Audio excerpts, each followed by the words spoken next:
Hello and welcome to today's Open Heavens devotion, written by our Father in the Lord, Pastor E.A. Adeboye.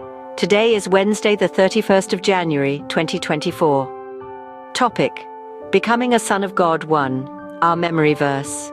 And lo, a voice from heaven saying, "This is my beloved Son, in whom I am well pleased." Matthew 3:17. Our Bible reading is from 1 John 3:8-9. He that committeth sin is of the devil, for the devil sinneth from the beginning.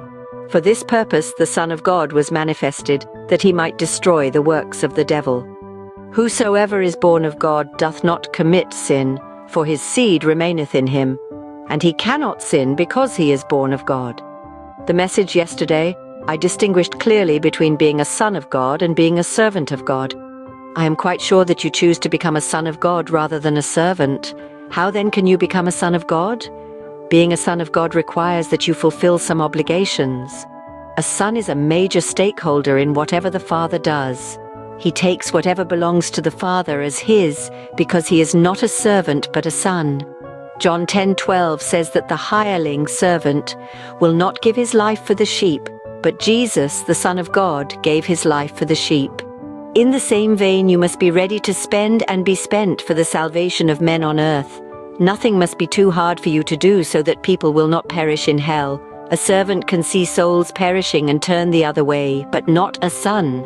A son will go out and preach the gospel to them until they give their lives to Christ and remain steadfast in the Lord. If you are not an incurable soul winner, your sonship is in doubt. A son resembles his father. It is only what he sees his father do that he does. That is why 1 John 3:9 says, "Whosoever is born of God doth not commit sin, for his seed remaineth in him, and he cannot sin, because he is born of God." True sons of God hate sin. Don't mind those who tell you that once you have given your life to Christ, you can go ahead and commit sin. They are liars. Real children of God have the seed of God in them, and that seed makes it difficult for them to sin. If they fall into sin, that seed begins to bite them, and they become very sorry for what they have done.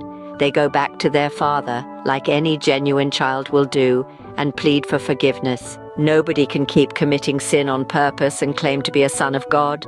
That fellow is a liar. A child that does not resemble his father is called a bastard. It was recorded that Jesus loved righteousness and hated iniquity. Hebrews 1:8-9. If you are truly a child of God, you will hate sin and love righteousness because of his seed within you. Key point: you cannot remain in sin and claim to be a child of God. Thank you for listening. Until tomorrow, go and win with Jesus. God bless you.